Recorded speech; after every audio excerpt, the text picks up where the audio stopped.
from the Islamic true story. Topic 1.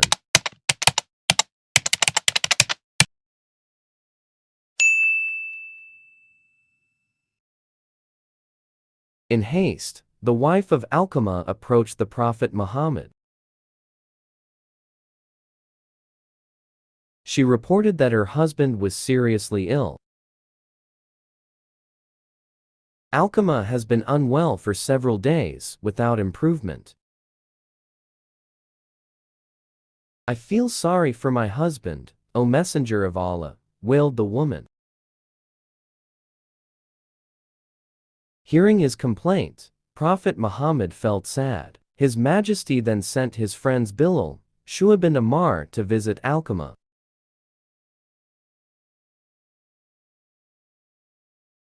Alqamah's condition is already in a coma. Bilal then taught Tahlil recitation in his ear.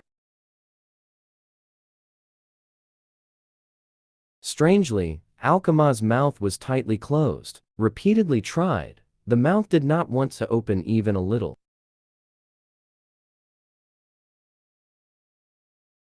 Three companions then hurriedly went home to report to the Prophet about the condition of Alqamah.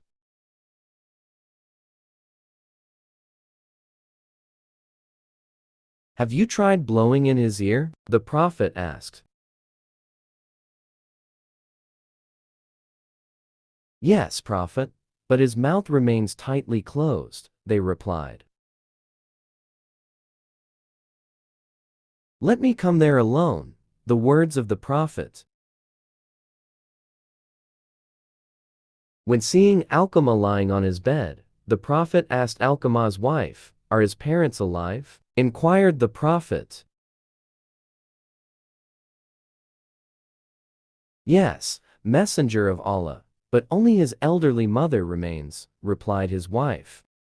Where is she now? At her home, but her place is far from here.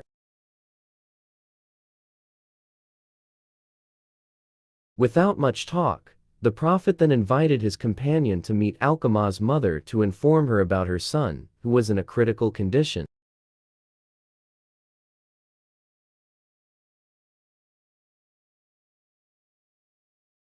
Let him feel it himself, said Alqamah's mother. But he is in a critical condition. Doesn't the mother feel compassion for her son? Asked the Prophet.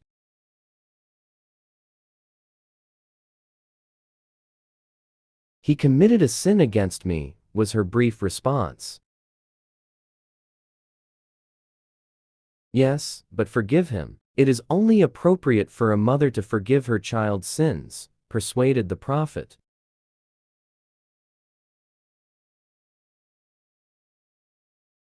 How should I forgive him, O Messenger of Allah, when Alqamah has been hurting my heart since he got married? Said the mother.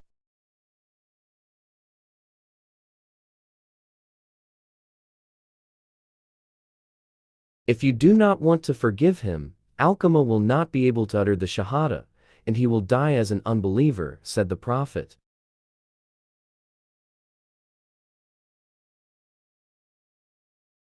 Let him go to hell with his sins, replied the mother. Feeling that his persuasion didn't soften the mother's heart, the Prophet then sought another way.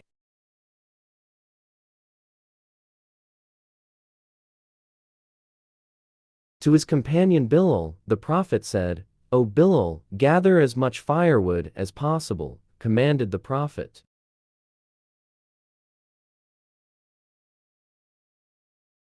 What is the firewood for, O Messenger of Allah? Bilal asked, puzzled. I will use it to burn Alqamah, so that he does not continue to suffer like this. If he is burned, he will die more quickly, and that is better, because he won't have to endure prolonged pain, answered the Prophet.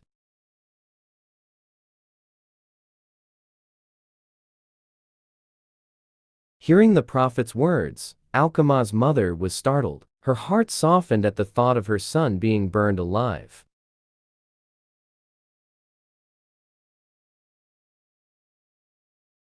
She approached the Prophet, lamenting, "O Messenger of Allah, please don't burn my son," she pleaded.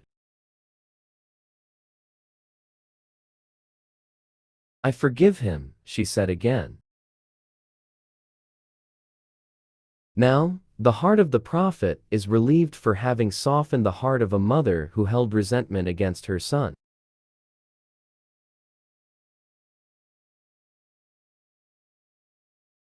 He then approached Alqamah and taught him how to recite the Shahada.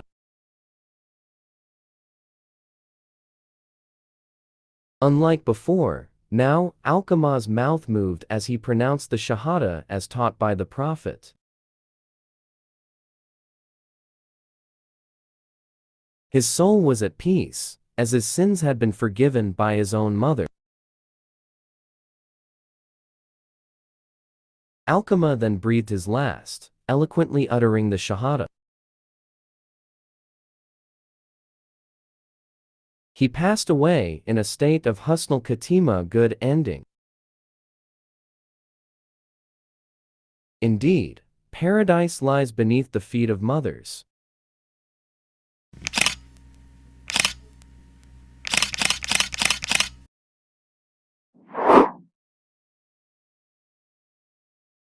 Learn from the Islamic true story. Topic 2.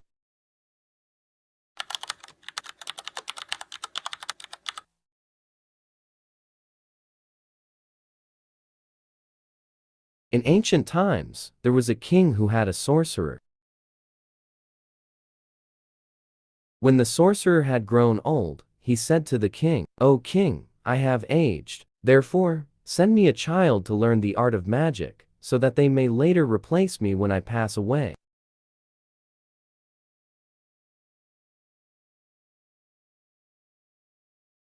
Then the king chose a boy Ghulam to learn the art of magic. On the way to the sorcerer's house, Ghulam passed by the home of a monk priest.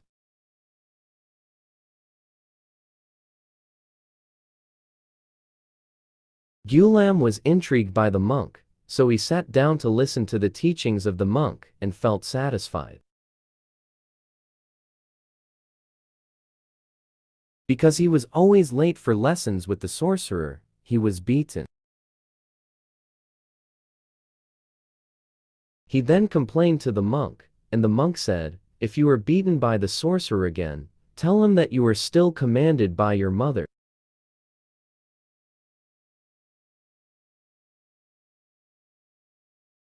And if you are scolded by your mother, tell her that you are detained by the sorcerer, and that will work well."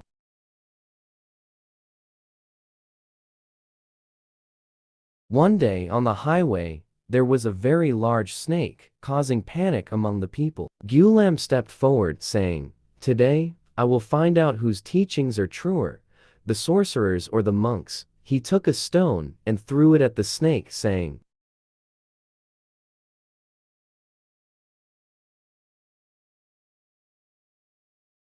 "O Allah, if the teachings of the monk are true compared to the sorcerers, then kill this snake so that the people can continue their journey safely." The snake died, and the crowd could proceed on their journey.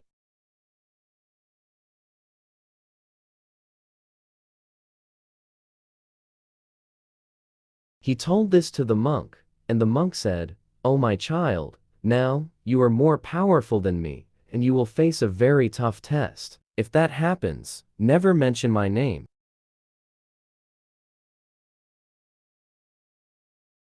Ghulam received a gift from Allah, enabling him to heal various kinds of diseases, such as blindness, spots, and others.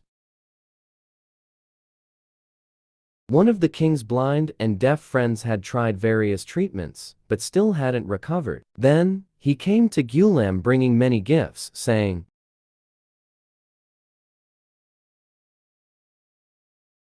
"If you can heal me, then all your requests will be fulfilled." Ghulam replied, "I cannot heal, only Allah can. If you want to believe in Allah, I will pray for your recovery." The man believed in Allah. After that, Ghulam prayed to Allah, and instantly, the man's eyes were healed. Then, the man appeared before the king, and the king admired him, asking, "Who healed your eyes?" He answered, "My lord." The king asked, "Is there a lord other than me?"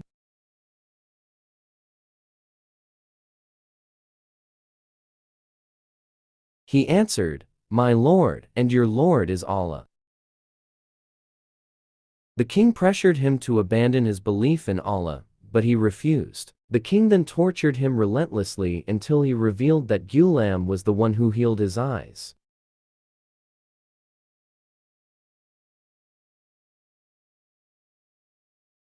Then the king summoned Ghulam, and said to him, "O my child, your magic has surpassed limits, as it has healed blindness and spots." He replied, "I cannot heal anything. Indeed, the one who heals is only Allah." So, the king tortured him relentlessly until he was forced to reveal the monk's name. The king then summoned the monk and ordered him to abandon his religion, but he refused. In the end, the monk was sawed in half. Then the king ordered the person who had been cured of his blindness to abandon his religion, but he refused.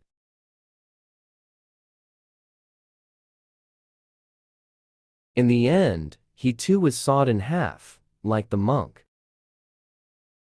Then it was Ghulam's turn to be ordered to abandon his religion, but he also refused. The king commanded his soldiers to take Ghulam to the top of a hill, and if he persisted in refusing, he would be thrown down.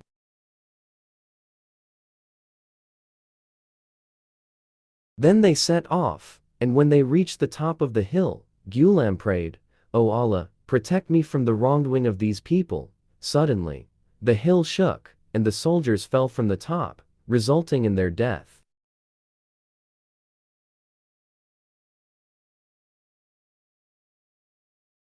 So, Ghulam returned to face the king, and the king asked, "Where are my soldiers who were with you?" He replied, "Allah saved me from their wrongdoing."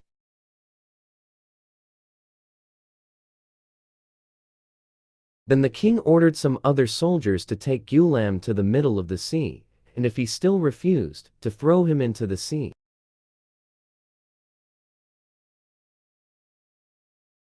Then, when they reached the middle of the sea, Ghulam prayed, "O Allah, protect me from the wrongdoing of these people." Suddenly, a big wave came, causing their boat to overturn, and they all drowned.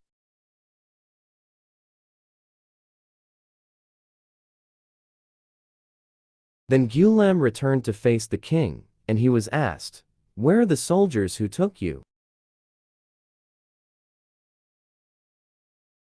He answered, "Allah has protected me from their wrongdoing, O king. You will not be able to kill me unless you choose to follow my command."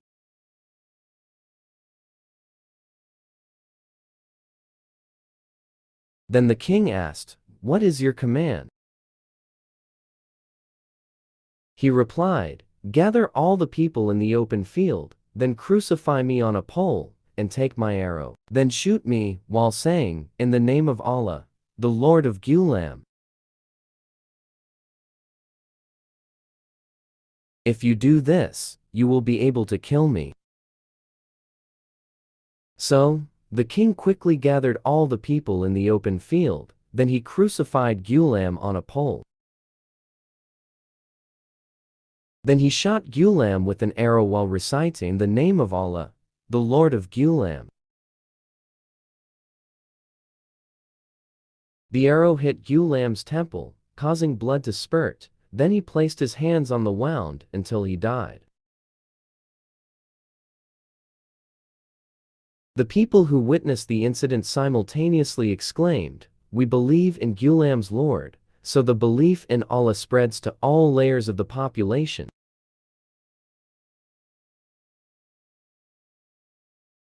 Then a royal assistant said to the king, "Something you feared has now truly come to pass. All your people have believed in their Lord, Ghulam." Then the king immediately ordered to create large ditches at every road intersection, then lit fires within them. Then the king commanded his assistants to throw into the fire anyone who had believed in Allah.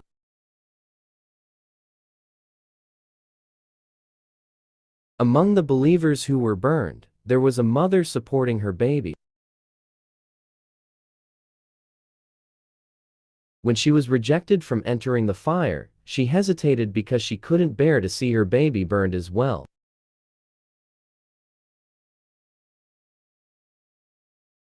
In that situation, the baby suddenly spoke, advising his mother, "O mother, be patient, for you are on the side of truth."